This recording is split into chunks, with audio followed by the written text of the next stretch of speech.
আসসালামু আলাইকুম everyone, this is Mohona from Mohona's blogs. আসলাম আমার নিউ ব্লগ নিয়ে। আজকে আপনাদের সাথে শেয়ার করব কিছু হেয়ার টিপস।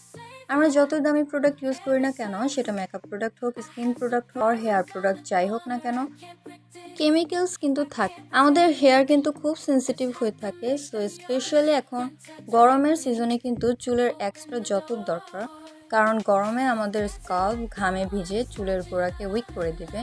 তো আমরা যে শ্যাম্পু ইউজ করি সেটা যদি ডিরেক্ট চুলে না লাগিয়ে আমরা কিছু হোম রেমেডির সাথে যদি সেই শ্যাম্পুটা ইউজ করি, তবে দেখা যায় যে তোটা ড্যামেজ হওয়ার কোনো ভয় থাকে না।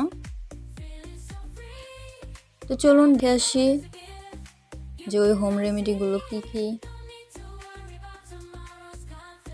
প্রথমে আপনি আগের দিন রাত্রে বা যেদিন শ্যাম্পু করবেন, অবশ্যই কমসে কম 1 ঘন্টা আগে মাথায় চুল ম্যাসেজ করে রাখবেন।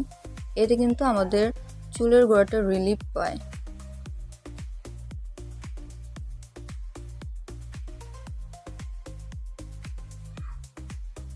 আমার আম্মা আমার চুলে তেল ম্যাসেজ করে দিল। তো এখন একটা হোম রেমেডি দেখিয়ে দেই। এটা হচ্ছে এখানে আমলকি, তারপর হচ্ছে তেজপাতা, কফির গুঁড়ো, দেন চা পাতা, আরও কিছু কিছু মিশ্রণ আছে, সেগুলো সব গরম পানিতে জাল করে ওইটা রসগুলো নেওয়া হয়েছে।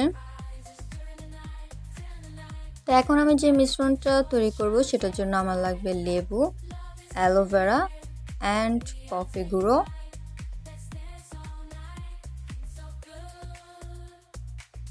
আর ওইগুলো সব আমি এই বাটিটাতে মিক্স করব। আর এই মিশ্রণটাতে কিন্তু অবশ্যই শ্যাম্পু ইউজ করতে হবে, যেই শ্যাম্পু ইউজ করেন সেটাই দিতে হবে। প্রথমে আমি 1 চামচ পরিমাণ শ্যাম্পু নিয়ে নিচ্ছি। এই শ্যাম্পুটার সাথে এখন আমি অ্যাড করছি কফি, দেন অ্যাড করব হচ্ছে অ্যালোভেরা, তারপর লেবু রস। লেবু রসটা দেওয়ার পর আমি 1 চামচ পরিমাণ চিনি নিয়ে নিব। এখন আমি সবগুলোকে ভালোভাবে মিক্স করে নেব।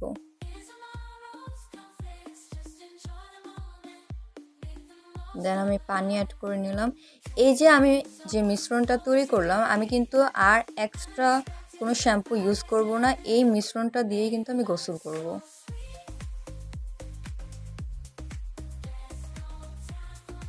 তো গোসল করার পর আমার চুলে সেটা হচ্ছে লুক। গোসল করার আগে আমার চুলগুলো যে পরিমাণ রাফ দেখাচ্ছিল, এখন কিন্তু সেটা আর দেখাচ্ছে না। এভাবে যদি আমরা শ্যাম্পু করি তাহলে হচ্ছে আমাদের চুলে শ্যাম্পুর যে কেমিক্যালসটা সেটা ডিরেক্ট পড়বে না। তার সাথে হচ্ছে কিছু হোম রেমেডি রস, তারপর হচ্ছে কফি, চিনি হচ্ছে আমাদের চুলকে আরো শাইনি করে দেবে। অ্যান্ড একটা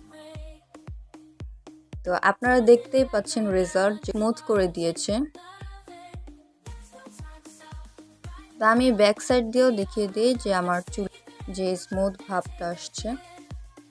আলহামদুলিল্লাহ, এইভাবে আমি ইউজ করার পর থেকে আমার চুলের গোড়া একদম সফট অ্যান্ড শাইনি। আপনারা এটা ইউজ করতে পারবেন। সবাই ভালো থাকবেন। আল্লাহ হাফেজ।